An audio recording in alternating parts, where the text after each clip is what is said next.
நாகநாதன் அவர்கள் 1000 விளக்கு தொகுதியிலிருந்து கடந்த முறை வெற்றி பெற்று மீண்டும் அவர் களம் காண்கிறார். இந்த முறை கடந்த தேர்தலில் அவர் பெற்ற வாக்குகள் வித்தியாசத்தை விட இன்னும் பல மடங்கு கூடுதலாக வாக்குகளை பெற்று வெற்றி பெற வேண்டும். நிச்சயமாக வெற்றி பெறுவார் என்ற நம்பிக்கை இருக்கிறது. பெரியார் இயக்கத்தை சார்ந்த நாங்கள் குறிப்பாக டாக்டர் எழிலன் நாகநாதன் அவர்களுடைய வெற்றிக்காக குரல் கொடுக்க வேண்டிய கடமையும் பொறுப்பும் எங்களுக்கு நிச்சயமாக இருக்கிறது. அந்த கடமையைத்தான் இந்த காணொலி வழியாக நாங்கள் செய்து கொண்டிருக்கிறோம். டாக்டர் எழிலன் அவர்கள் இந்த அரசியல் பணிக்கு வருவதற்கு முன்பு அவர் முழுமையாக பெரியார் இயக்க பணிகளை செய்து கொண்டிருந்த ஒரு தோழர். இளைஞர் இயக்கம் என்ற ஒரு அமைப்பை உருவாக்கி ஜாதி எதிர்ப்பு, மூடநம்பிக்கை எதிர்ப்பு, பகுத்தறிவு பிரச்சாரம், பெண்ணிய கருத்துக்களை தமிழ்நாடு முழுதும் இளைஞர்களை வைத்து பரப்பிய ஒரு மகத்தான பணிகளை அவர் செய்து கொண்டிருந்தார். குறிப்பாக பெரியார் இயக்கங்களுடன் அவர் மிக நெருக்கமான தொடர்புடைய ஒரு தோழராக அவர் இருந்தார். குறிப்பாக நாங்கள் சார்ந்திருக்கிற திராவிடர் விடுதலை கழகத்தில் நாங்கள் நடத்துகிற அத்தனை பயிற்சி முகாம்களிலும் அவர் பங்கேற்று அறிவியலை பற்றியும் மூடநம்பிக்கையை எதிர்த்தும் வகுப்புகளை எடுத்த ஒரு தோழர். தமிழ்நாடு முழுதும் இருக்கிற திராவிடர் விடுதலை கழக தோழர்களோடு நெருக்கமான உறவும் பரிச்சயமும் கொண்ட ஒரு தோழர், ஒரு மிகச்சிறந்த பெரியாரிஸ்ட். அந்த அடிப்படையிலே தான் அவருக்கு 1000 விளக்கு தொகுதி கடந்த முறை போட்டியிடுவதற்கான ஒரு வாய்ப்பாக தமிழக முதல்வர் மு.க.ஸ்டாலின் அவர்களால் தரப்பட்டது. 1000 விளக்கு தொகுதி என்பது திராவிட முன்னேற்ற கழகத்தை பொறுத்தவரை மிகவும் பிரிஸ்டீஜ், கௌரவம் வாய்ந்த ஒரு தொகுதியாக கருதப்படுகிற ஒரு தொகுதியாகும். அந்த தொகுதியை எழிலன் அவர்களுக்கு தமிழக முதலமைச்சர் கடந்த முறை அவர் வழங்கினார். அவர் அந்த தொகுதியை வழங்கி தொகுதியில் வெற்றி பெற்றதற்கு பிறகு எழிலன் அவர்கள் அந்த தொகுதியிலே செய்திருக்கிற திட்டங்கள், சாதனைகள், இவைகளை நாம் மதிப்பிடுகிற போது நமக்கு மிக பெரும் வியப்பையும் ஆச்சரியத்தையும் தருகிறது. ஒரு பெரியாரிஸ்ட் என்ற முறையில் ஒரு தொகுதியில் சட்டமன்ற உறுப்பினராக இருக்கின்ற ஒருவர் எப்படி செயல்பட வேண்டும் என்பதை நாட்டுக்கு நிரூபித்து காட்டியிருக்கின்ற ஒரு எம்எல்ஏவாக அவர் செயல்பட்டு இருக்கிறார்.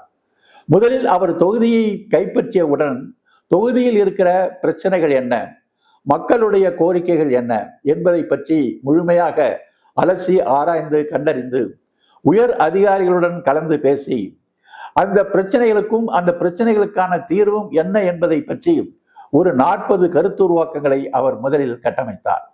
அதன் அடிப்படையில் ஒவ்வொரு பிரச்சனையாக எப்படி அதை தீர்ப்பது என்கின்ற முறையிலே அவர் களம் இறங்கி செயல்பட்டார். குறிப்பாக ஒரு சட்டமன்ற உறுப்பினராக இருப்பவருக்கு 3 தகுதிகள் தேவைப்படுகின்றன. ஒன்று, லட்சியத்தில், கொள்கையில் அவருக்கு இருக்கிற உறுதி, பற்று.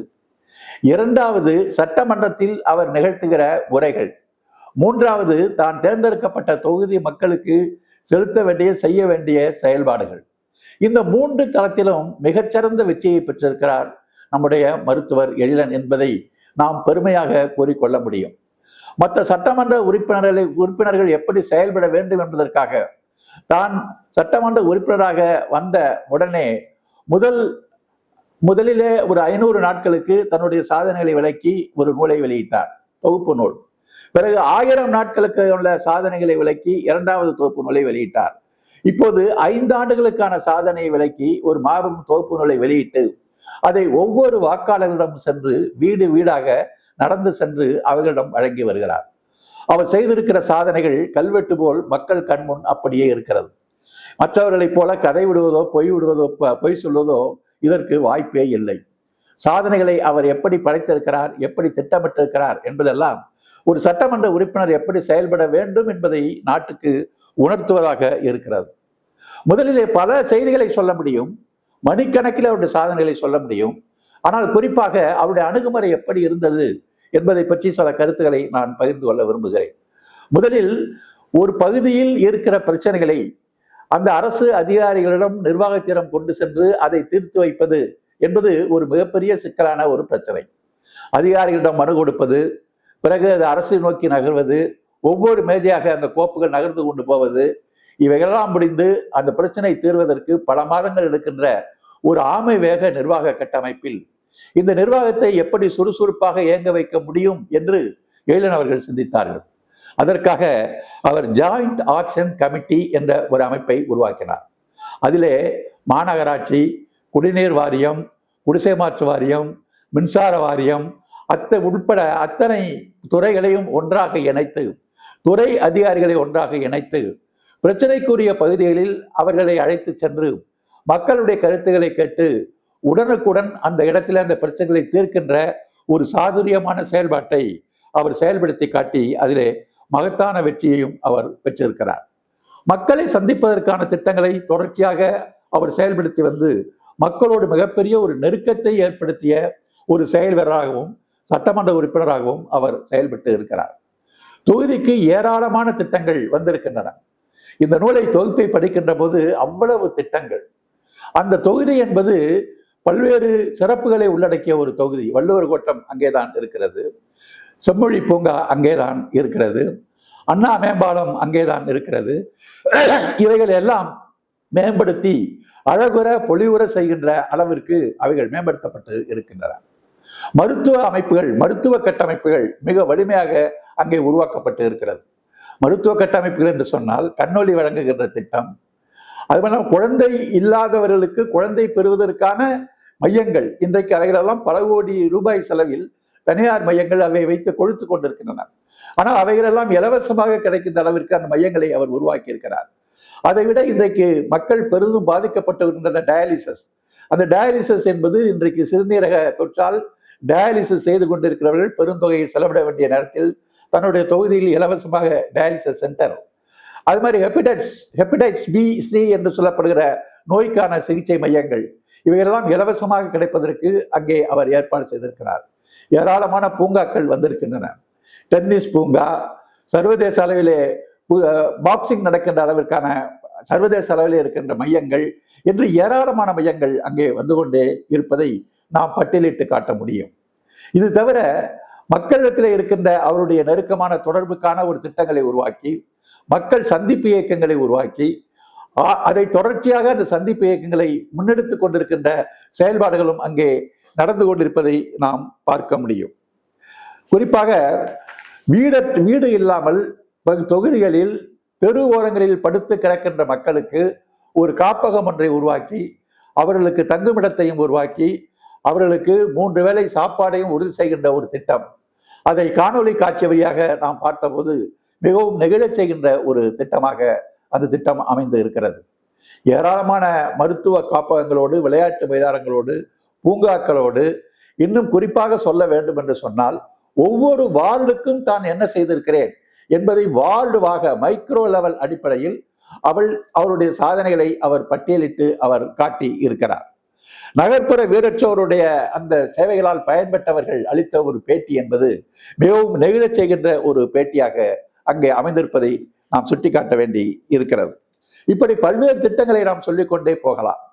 1920ஆம் ஆண்டு உலகத்திலேயே முதலாக மதிய உணவு திட்டம் என்பது நீதி கட்சி ஆட்சி காலத்தில் தான் கொண்டு வரப்பட்டது. அது 1000 விளக்கு பகுதியில் இருக்கின்ற ஒரு பள்ளியில் தான் கொண்டு வரப்பட்டது. எனவே அந்த பள்ளியில் இப்படி ஒரு திட்டம் கொண்டு வரப்பட்டது என்பதை அங்கே ஒரு கல்வெட்டு நினைவாக கல்வெட்டை உருவாக்கி அதை முதலமைச்சரை வைத்து அவர் திறக்க செய்து இருக்கிறார். ஏராளமான சாதனைகள் குவியல்களை வைத்து இன்று மக்களிடம் அவர் வாக்கு கேட்டு வருகிறார். வீடு வீடாக சென்று வாக்குகளை கேட்டு வருகிறார். மக்களுடைய பேராதரவு அவர்களுக்கு இருப்பதையும் நாம் பார்க்க முடிகிறது. ஒரு சட்டமன்ற உறுப்பினராக இருக்கிறவர் எப்படி முறையாக செயல்பட முடியும்? இதற்கு பல்வேறு அமைப்பு சாராத தொண்டு நிறுவனங்களை அவர் பயன்படுத்தி தொகுதிக்கான சேவைகளையும் அவர் செய்து வருகிறார் என்பதையும் நாம் குறிப்பிட வேண்டும். அந்த தொகுதியில இருக்கிற கல்லூரிகளோடு தொடர்பு, அங்கே இருக்கிற அரசு சாரா நிறுவனங்களோடு தொடர்பு, அங்கே இருக்கின்ற மாணவர்களுக்கு தனியான ஒரு பயிற்சி, இன்னும் சொல்ல போனால் தனியார் பள்ளிகளில் 25% இலவசமாக இடங்களை வழங்க வேண்டும் என்ற ஒரு திட்டத்தை எவரும் சரியாக பயன்படுத்திக் கொள்வதில்லை. எனவே அந்த பகுதியில் இருக்கின்ற தனியார் பள்ளிகளில் 25% இடங்களை ஏழை மாணவர்கள் கொடுக்க வேண்டும் என்ற திட்டத்திற்காக தன்னுடைய அலுவலகத்திலே ஒரு அமைப்பை உருவாக்கி அதற்கான பயிற்சிகளை கொடுத்து அவர்களை சேர்க்க வைப்பது, கல்லூரிகளோடு டைப் செய்து இவர்களுடைய ஆற்றல் திறமையை, ஸ்கில் திறமையை மேம்படுத்துவது என்று பகுதியிலே இருக்கின்ற தொகுதிக்கான திட்டங்கள், தொகுதியிலே வாழுகின்ற மக்களுடைய மேம்பாட்டுக்கான திட்டங்கள், இவை அனைத்தையும் சேர்த்து ஒரு முன்மாதிரியான தொகுதியாக தன்னுடைய தொகுதியை மாற்றி காட்டுகின்ற அளவிற்கு நம்முடைய எழிலன் அவர்கள் செய்திருக்கிறார்கள். இந்த சாதனை அத்தனையும் அங்கே இருக்கிற மக்களுக்கு தெரியும். நாங்கள் இதை பெருமையாக சொல்வதற்கு காரணம், இப்படியும் ஒரு சட்டமன்ற உறுப்பினர் செயல்பட முடியும், தன்னுடைய சாதனைகளை மக்களுக்கு நூல்களாக தொகுத்து வழங்க முடியும் என்பதை காட்டிய பிறகு இப்போது பல சட்டமன்ற உறுப்பினர்கள் தங்களுடைய சாதனைகளை இப்போது தொகுப்புகளாக வெளியிட்டுக் கொண்டிருக்கிறார்கள். அதற்கும் அவர் முன்மாதிரியாக திகழ்ந்திருக்கிறார்.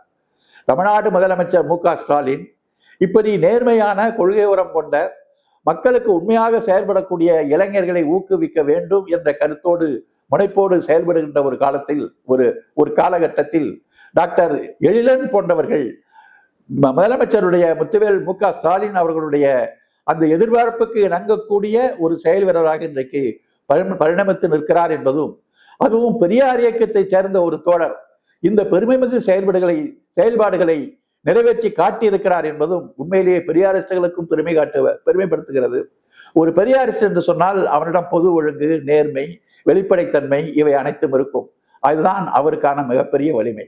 அந்த வலிமை அவரிடம் இருக்கிற காரணத்தினால்தான் அதிகாரிகளாக இருக்கின்றவர்கள் கூட இவர்களுக்கு பணிந்து இவர்களுக்கு சேவை செய்வதற்கு முன் வருகின்ற ஒரு நெருக்கடி உருவாகிறது என்று சொன்னால் எழிலன் அவர்களுடைய நேர்மையும் அதில் அடங்கி இருக்கிறது. எனவே இப்படி நேர்மையான, மக்கள் தொண்டாற்றக்கூடிய, மிகச்சிறந்த, ஏனைய சட்டமன்ற உறுப்பினர்களுக்கு வழிகாட்டமாக இருக்கக்கூடிய எழிலன் அவர்கள் மீண்டும் சட்டமன்றத்தில் நிச்சயமாக வெற்றி பெறுவார். மிகப்பெரிய வித்தியாசத்தில் அவர் வெற்றி பெற வேண்டும் என்ற எங்களுடைய வேண்டுகளை நான் மக்களுக்கு தெரிவித்துக் கொள்கிறோம். வணக்கம்.